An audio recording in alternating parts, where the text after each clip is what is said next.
Okay, readers, this is Listen and Respond for Yellow. Timothy Goes to School by Rosemary Wells. First up, you're going to open the Respond and Blog document from Google Classroom for your group color.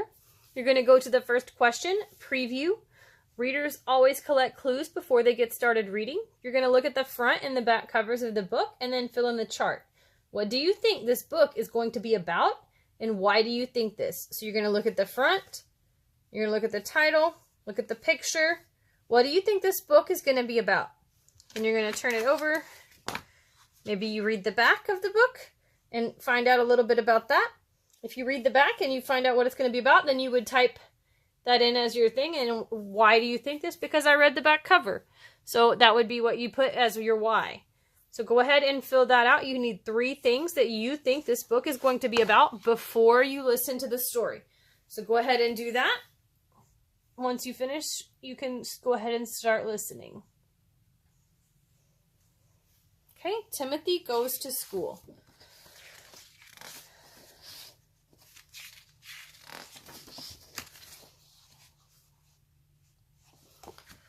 Timothy's mother made him a brand new sunsuit for the first day of school. Hooray, said Timothy. Timothy went to school in his new sunsuit with his new book and his new pencil. Good morning, said Timothy. Good morning, said Mrs. Jenkins. Timothy, said Mrs. Jenkins, this is Claude. Claude, this is Timothy. I'm sure you'll be the best of friends. Hello, said Timothy. Nobody wears a sunsuit on the first day of school, said Claude. During playtime, Timothy hoped and hoped that Claude would fall into a puddle, but he didn't. When Timothy came home, his mother asked, "How was school today?"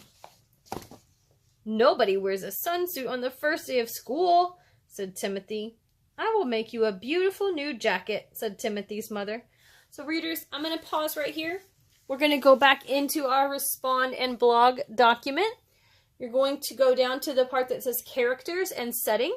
Readers know that understanding the characters and the setting of a story helps them to understand what's going on. So you're going to list, on the left side, you're going to list characters from the story, and then what do you know about them? So far we've met Timothy, we've met the teacher, we've met Timothy's mom, we've met Claude. What do you know about them? So I know Claude is not a very nice guy. He said that mean thing to Timothy, so I could put that on there for what I know about Claude. Then it asks, what is the setting of the story? Remember, the setting is where the story takes place. So it seems so far that it's been at Timothy's house and at school. So you could go ahead and put that. And then how does the setting match with what's happening with the characters? So think about, would this story make sense if Timothy was going to school and he didn't go to school, he went to the grocery store? Probably not. So how does this match? Why did they choose to have a setting be a school? Why does that make the most sense? Go ahead and fill that section out on your Respond and Blog document. If you're doing it online, go ahead and type it out. And if you're doing it on the paper, go ahead and pause the video and write in your answers. After you've finished writing in your answers, you can come back and push play again, and we'll pick up where we left off.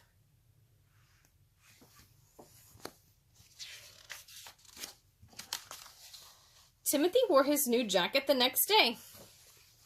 Hello, said Timothy to Claude. You're not supposed to wear party clothes on the second day of school, said Claude.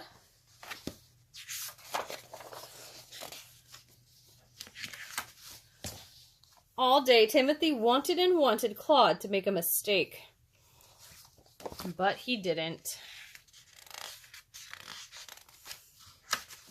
When Timothy went home, his mother asked, "How did it go?"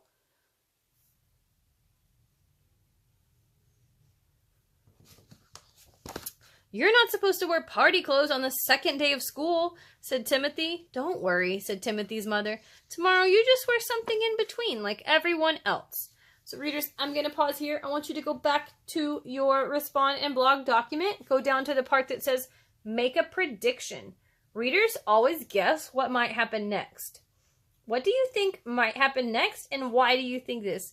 What do you think is going to happen when Timothy goes to school wearing the in-between clothes? Do you think Claude's going to be nice to Timothy? Do you think he's going to keep being mean to Timothy? And why do you think this? Do you think something else completely, like not what I'm saying?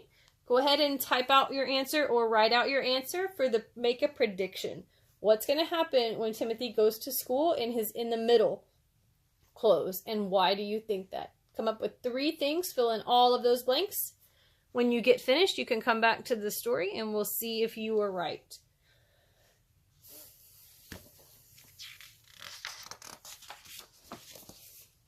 The next day, Timothy went to school in his favorite shirt. "Look," said Timothy, "you are wearing the same shirt I am." "No," said Claude, "you are wearing the same shirt that I am."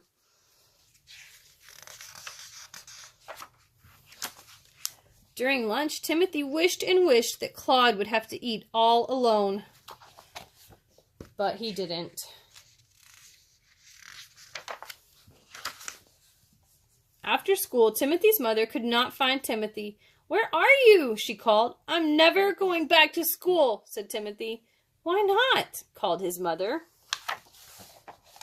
"Because Claude is the smartest and the best at everything, and he has all the friends," said Timothy. "You'll feel better in your new football shirt," said Timothy's mother. Ooh, I want you to pause right here, readers, and go back to your respond and blog document. So go down to the part that says visualize. Readers always think about how the story might look in their heads. So what do you think Timothy's football shirt is going to look like? And why do you think that? So whenever she said football shirt, what did you think in your brain? What came to your mind? Like, what did you think? What did you see in your mind? Your mind movie? Visualize is like a fancy word for seeing. You're seeing something. So when you hear the word football shirt, what do you see? Do you see a shirt shaped like a football? Do you see a jersey? Do you see something else? What were you imagining? Go ahead and type it in. There's 3 spots. I want you to fill them in and then tell me, why do you think this?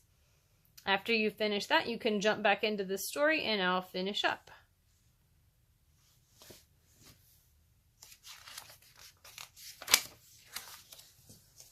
Timothy did not feel better in his new football shirt. That morning, Claude played the saxophone. "I can't stand it anymore," said a voice next to Timothy. It was Violet. "You can't stand what?" Timothy asked Violet.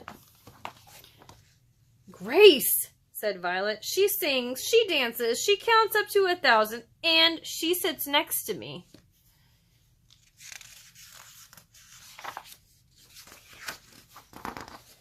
During playtime, Timothy and Violet stayed together. Violet said, "I can't believe you've been here all along. Will you come home and have cookies with me after school?" Timothy asked. On the way home, Timothy and Violet laughed so much about Claude and Grace that they both got the hiccups. The end. Okay, readers, go ahead, go back to your respond and blog document. You're going to go down to the summarize. Readers, think about the most important parts of a book. In your own words, you're going to give me a summary of the story that we just listened to.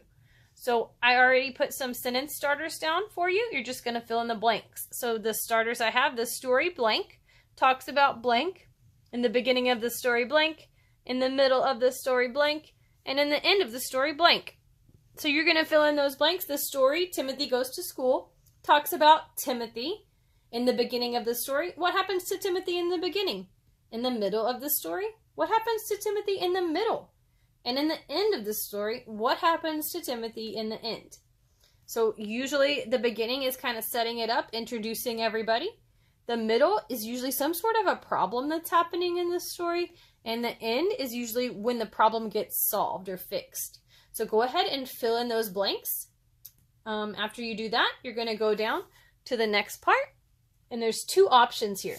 So you're going to pick one of these choices. You do not have to do both. You're only going to do one. So the first option is making connections. Readers think about ways a book is similar to their own lives. So if you choose this one, you're going to go into Google Classroom for your color. You're going to click that plus sign at the bottom, and you're going to make a blog post. The title is going to be Making Connections to Timothy Goes to School. Then under that, you're going to write about a time that you connected to this story. Maybe it reminds you of somebody you know, like maybe you knew somebody that was mean like Claude. Maybe you felt like Timothy did. Maybe you wore the wrong thing one day and you felt silly. Maybe you saw something similar to this on a movie, or you read it in another book. Anything that you can connect to, you're going to add that. After you've done that, you post it. If you don't want to do that one, maybe you want to do the other one. The other one is Story Continued. Readers, think about what might happen next if the book were to keep going. So if you choose this one, you're going to go into Google Classroom for your group color. You're going to click that plus sign at the bottom. Then you're going to make a title. You're going to put Timothy Goes to School Continued. And then you're going to write about what you think might happen next. So at the end of this story, Violet and Timothy were going to have cookies. Maybe you could tell us what happens when they have cookies. So it doesn't have to be long, just like 1 to 3 sentences.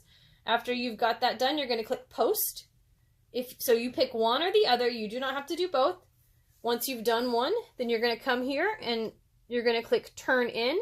If you're doing the paper version, make sure your name is on your paper and you're going to put it in the drawer for your grade. If you have time left over after you finish this, you're going to move to Lexia, IXL, or MobyMax.